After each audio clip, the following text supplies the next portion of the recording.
बिस्मिल्लाहिर्रहमानिर्रहीम।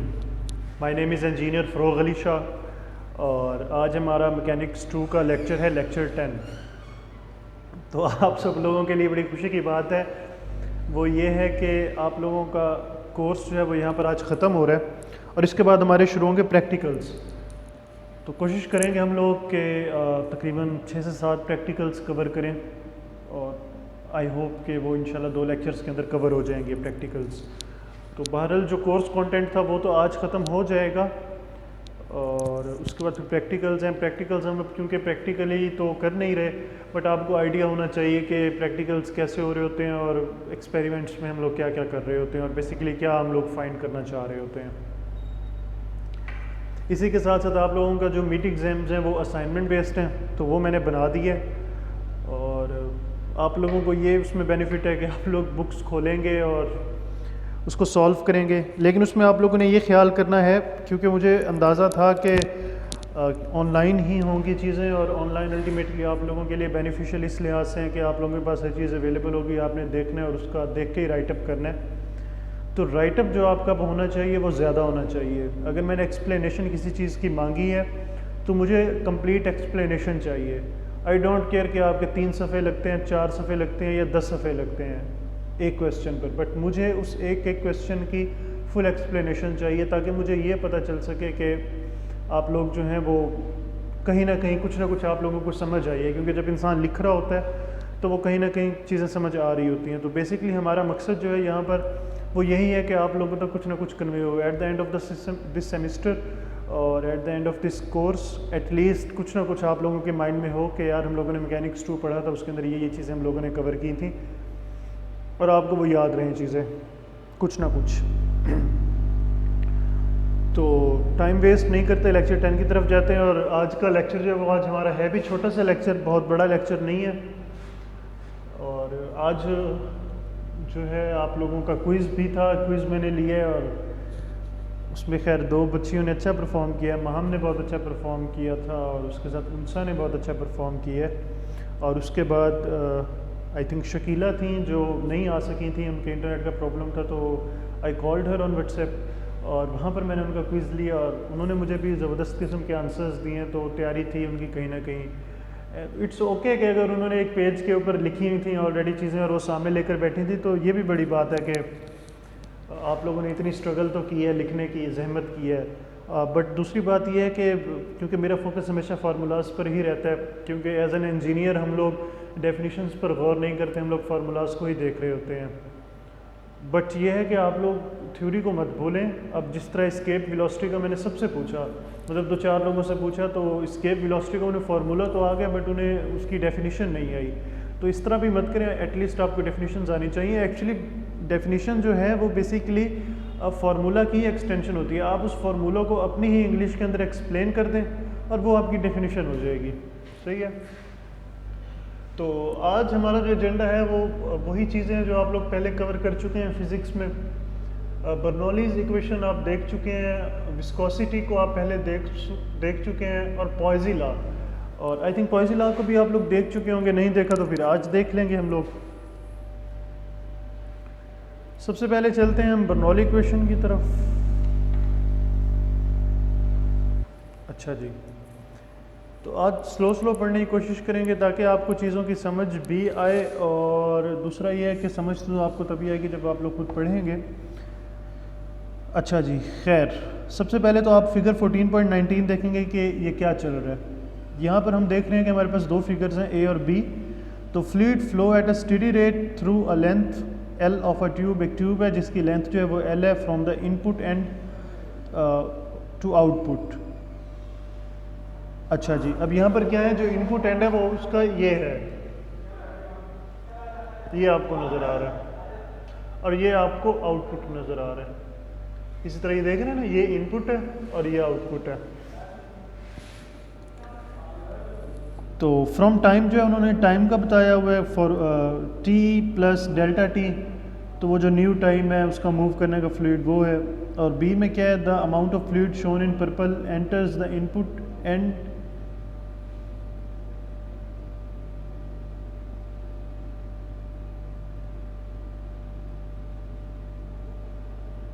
अच्छा, एक तरफ से वो दिखाया उन्होंने फ्लूइड ग्रीन कलर के अंदर, अब यहाँ पे तो क्योंकि ब्लैक एंड वाइट है, बट जो इनपुट वाला है वही आउटपुट पर दिखाया हुआ है। तो बेसिकली हम बर्नौली इक्वेशन की तरफ चलते हैं। तो सबसे पहले तो हम लोग क्या करेंगे, principle of conservation of energy of the fluid देखना है। क्योंकि हम लोग इस फ्लूइड को पढ़ रहे हैं तो हमारे पास क्या आ जाएगा, प्रेशर को देख रहे हैं हम लोग, P1 plus 1/2 rho V1 plus rho GY1। अब यहाँ पर y क्या है, y हमारे पास एलिवेशन है और v स्पीड है और p प्रेशर है। तो बेसिकली हम लोग फ्लूइड की एलिवेशन को देख रहे हैं, एलिवेशन बेसिकली, अच्छा, और उसके बाद स्पीड को देख रहे हैं हम लोग, और उसके बाद प्रेशर को देख रहे हैं। बर्नौली इक्वेशन जो है इन तीन चीज़ों में डील कर रही है। तो जब हम लोग एक पॉइंट पर देखेंगे और दूसरे पॉइंट पर देखेंगे और इक्वल हम उसको करेंगे तो हमारे पास बन जाएगा P1 plus 1/2 rho V1 square plus rho GY1 is equal to P2 plus 1/2 rho V square और प्लस रो GY2। तो अब यहाँ पर आप लोग देख रहे हैं कि in general the term 1/2 rho V square is called the fluid kinetic energy density. तो kinetic energy per unit volume, आप लोगों ने ये अब याद रखने के kinetic energy per unit volume in case of fluid जो है वो 1/2 रो V स्क्वायर है, और 1/2 रो V स्क्वायर जो है वो काइनेटिक एनर्जी डेंसिटी भी कहलाती है। तो हम बर्नौली इक्वेशन की तरफ चलते हैं, which is simply P plus 1/2 rho V square plus rho GY is equal to a constant. तो हमारे पास जनाब थोड़ी सी यहाँ पर आगे हिस्ट्री दी गई है बर्नौली इक्वेशन की, कि डैनियल बर्नौली था और उसने इसके ऊपर वर्क किया और फिर अल्टीमेटली उसी नाम पर ही इस इक्वेशन को रख दिया गया। नेक्स्ट केस में वो जो है हमें क्या कर रहे हैं कि स्पीड जो है दोनों पॉइंट्स पर फ्लूइड की वो इक्वल कर रहे हैं, V1 is equal to V2। वो करने से क्या हो जाएगा, हमारे पास अल्टीमेटली प्रेशर 2 जो है P2 is equal to P1 plus rho GY1 minus Y2 आ जाएगा। और फिर सेकंड केस में हम लोग क्या कर रहे हैं, सेकंड केस में हम लोग जो एलिवेशन है उसको ज़ीरो कर रहे हैं। तो अकॉर्डिंगली जब उसको ज़ीरो किया है, हम बर्नौली इक्वेशन के अंदर ज़ीरो पुट करेंगे तो हमारे पास जो फाइनल सम अप इक्वेशन आ जाएगी, तो उसको हम लोग देख लेंगे, which is P1 plus 1/2 rho V1 square plus P2 plus 1/2 rho V square. अच्छा, अब हमें ये बेसिकली क्या बता रहा है कि if the speed of a fluid element increases as the element travels along horizontal streamline the pressure of fluid must decrease. तो बेसिकली वो ये बता रहा है कि अगर स्पीड जो है फ्लूइड की बढ़ जाएगी तो उससे प्रेशर जो है वो डिक्रीज हो जाएगा। और ये बाकी इस स्लाइड के ऊपर जो थोड़ी थ्योरेटिकल काफ़ी ज़्यादा लिखा हुआ है, इसको आप लोग पढ़ेंगे और समझेंगे कि व्हाट इज़ बर्नौली इक्वेशन। अब हम चलते हैं प्रूफ ऑफ बर्नौली इक्वेशन की तरफ, इसका प्रूफ करते हैं कि ये हम लोगों ने एक्सट्रैक्ट कैसे किया। ये भी बहुत ज़्यादा आसान है, इसको आप लोग देखेंगे तो आपको समझ आ जाएगी। खैर, हम इसका ओवरऑल एक व्यू ले लेते हैं। सबसे पहले तो हम क्या करते हैं जनाब कि हम एनर्जी कंजर्वेशन करते हैं in the form of work kinetic energy theorem, तो which is W is equal to delta K. और डेल्टा के हम लोगों को पता ही है, 2 पॉइंट्स के ऊपर अगर हमने फाइंड करना हो तो वो बन जाएगी 1/2 mv square minus 1/2 mv1 square, V2 square minus V1 square ना।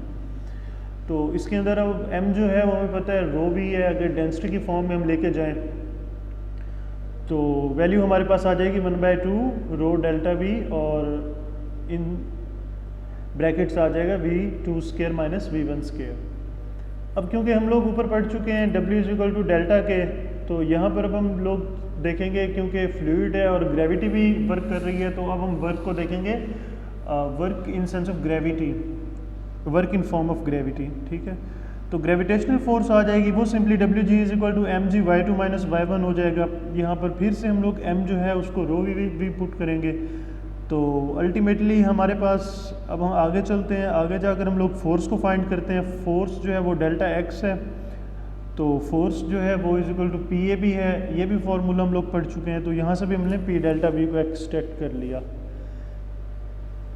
तो जब हमने सारी वैल्यूज़ एक्सट्रैक्ट कर ली, अल्टीमेटली हम जो हमारा वर्क ऑफ ग्रेविटी था, वर्क बाय ग्रेविटी, और जो दूसरा था वर्क बाय प्रेशर, इन दोनों को हमने ऐड किया, वो हमारा अल्टीमेटली डेल्टा के बनाएगा और हमारे पास बर्नौली इक्वेशन जो है वो भी प्रूफ हो जाएगी।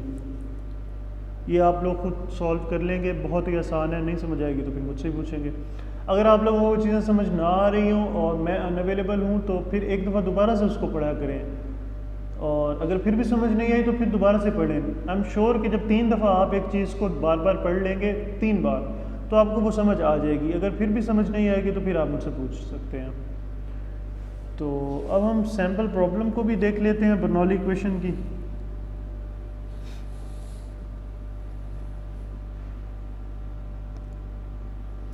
यहाँ पर एथेनॉल है हमारे पास और डेंसिटी हमें दे दी गई है, एरिया भी हमें बता दिया है, A1 भी बता दिया है, A2 भी बता दिया और इसी तरह हमें जो है वो प्रेशर भी बता दिया विच इज़ 4120 पास्कल। तो बर्नौली इक्वेशन के थ्रू हम लोगों ने कैलकुलेशंस की हैं। हमने वॉल्यूम को फाइंड करना है, तो वॉल्यूम को हमने अलहदा किया और हमने वैल्यूज़ को फाइंड कर लिया। ये आप लोग खुद देख लेंगे, आसान है, बहुत ज़्यादा मुश्किल नहीं है। ये थ्योरी क्योंकि काफ़ी ज़्यादा है इसलिए आपको वो लग सकता है एक दफ़ा थ्योरी पढ़ लेंगे तो चीज़ें आपको समझ आ जाएंगी। अच्छा, अब हम लोग चलते हैं एक और सैम्पल प्रॉब्लम की तरफ। इस सैम्पल प्रॉब्लम को हम लोग देखते हैं। ये Bernoulli principle for a leaky water tank है।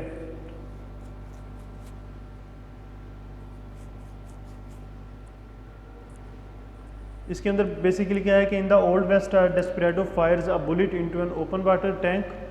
एक वाटर टैंक है और उसे एक बुलेट के साथ हिट की है, creating a hole a distance h below the water surface what is the speed of the water existing the tank. तो बेसिकली ये क्या बात की जा रही है कि एक वाटर टैंक है और एक बुलेट फायर की है, उसने उसके अंदर होल कर दिया है और पानी जो है वो उससे निकल रहा है। अब हम लोगों ने उस वाटर की जो है वो स्पीड को मेजर करना है बाय यूजिंग बर्नौली इक्वेशन। तो ये हम लोगों ने करना है। इससे रिलेटेड आपके पास सारी डिटेल मौजूद है, इसको आप लोग पढ़ लेंगे, आपको समझ आ जाएगी। और अल्टीमेटली हमारे पास जो आंसर आया है वो आया है v is equal to 2gh under root 2gh। तो ये स्पीड जो है ये वाटर की स्पीड होगी और ये किस तरह एक्सट्रैक्ट हुई है, ये पीछे पूरा एक सॉल्यूशन है जो आप लोग पढ़ेंगे और समझ आ जाएगी। इसके बाद हम लोग चलते हैं विस्कोसिटी की तरफ, देखते हैं कि विस्कोसिटी क्या है। Viscosity resistance of a fluid है, लिक्विड हो या गैस हो, to change in a shape और movement of neighbouring portion relative to one other. तो बेसिकली फ्लूइड जो है, फ्लूइड की जो अपनी रेजिस्टेंस होती है to a change in shape, मतलब ये है कि अगर उसके ऊपर हम कोई फोर्स एक्सर्ट करें और उसकी शेप में चेंज आ रहा हो तो वो एक रेजिस्ट करेगी, तो उसे विस्कोसिटी कहेंगे। और विस्कोसिटी जो है वो डिनोट्स अपोजिशन टू फ्लो। अगर एक बॉडी एक तरफ एक वाटर जो है, एक फ्लूइड जो है वो फ्लो कर रहा है तो विस्कोसिटी जो है उसके अगेंस्ट होगी, क्योंकि विस्कोसिटी बेसिकली उसको फ्लो से रोक रही होगी, क्योंकि वो विस्कोसिटी बेसिकली उसकी ओरिजिनल जो कंडीशन है उसी में उस मैटर को रखना चाहती है। अच्छा, यहाँ पर आप लोग देख रहे हैं कि the reciprocal of the viscosity is called the fluidity, a measure of the ease of flow. अच्छा, मोलासिस एग्जांपल दी हुई है, for example has a greater viscosity than water. तो उसकी क्यों विस्कोसिटी ज़्यादा होती है? Because part of a fluid that is forced to move carries along to some extent adjacent parts. Viscosity may be thought of as an internal friction between the molecules. तो viscosity basically क्या है? वो internal friction है between molecules. Such friction opposes the development of velocity difference with the fluid. ठीक हो गया। और उसके बाद है viscosity is a major factor in determining the forces that must be overcome when fluid are used in lubrication and transported in pipelines. It controls the liquid flow in such processes as spraying, injection moulding and surface coating. तो आप लोग ये सारी चीज़ें पढ़ लेंगे। और उसके बाद हम लोग आगे चलते हैं, आगे चल के देखते हैं कि क्या है। For many fluids, the tangential or shearing stress that cause flow is directly proportional to the rate of shear strain or rate of deformation. अब इसके अंदर क्या बात आ रही है? इसके बाद इसके अंदर फिर अब हमारी बात स्ट्रेस और स्ट्रेन की आ रही है, और स्ट्रेस और स्ट्रेन जो है वो हम लोग पहले कवर कर चुके हैं। अच्छा, इसको भी आप लोग पढ़ लेंगे। इसी तरह फिर न्यूटोनियन फ्लूइड्स की बात की गई है। न्यूटोनियन फ्लूइड क्या होते हैं ये भी आप लोगों को पता होना चाहिए।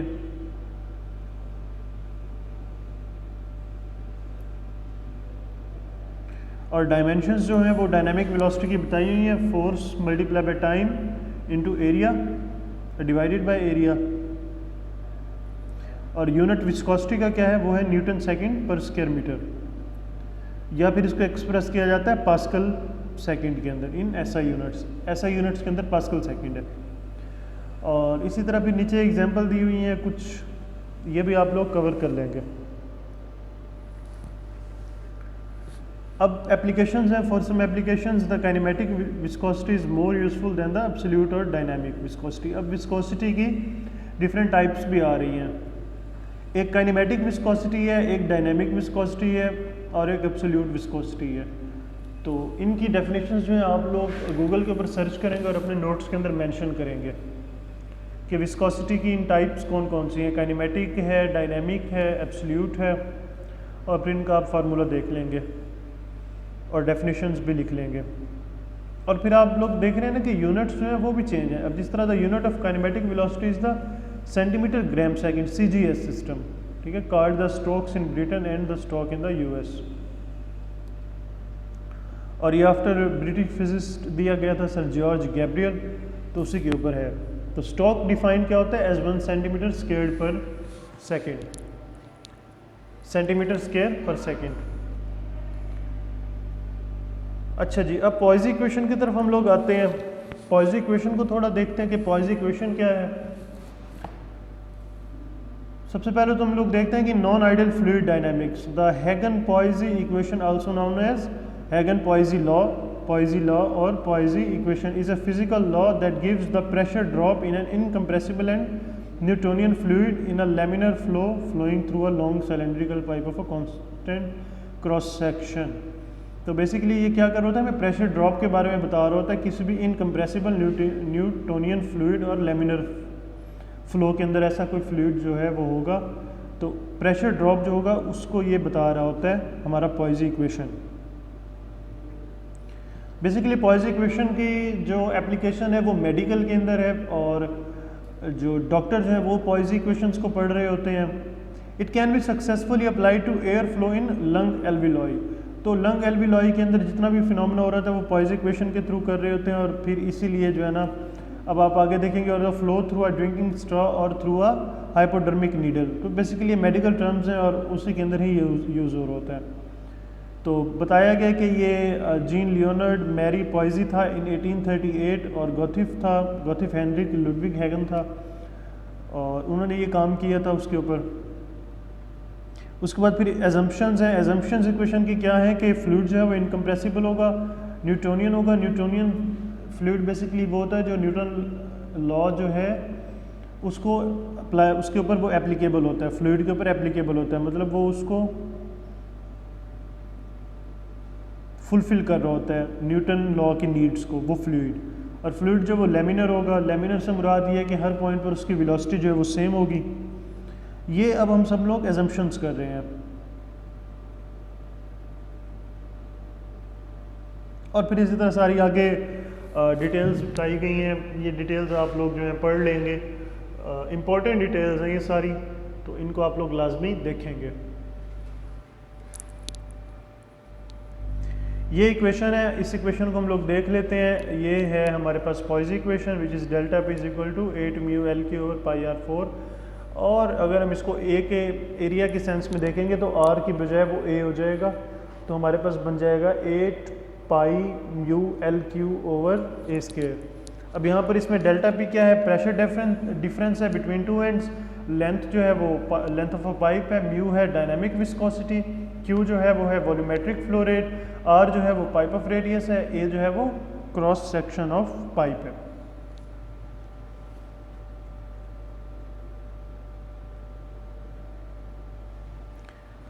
अच्छा, अब हम इसके बाद आगे बात करते हैं, थोड़े कम्प्लेक्स मॉडल की तरफ चलते हैं।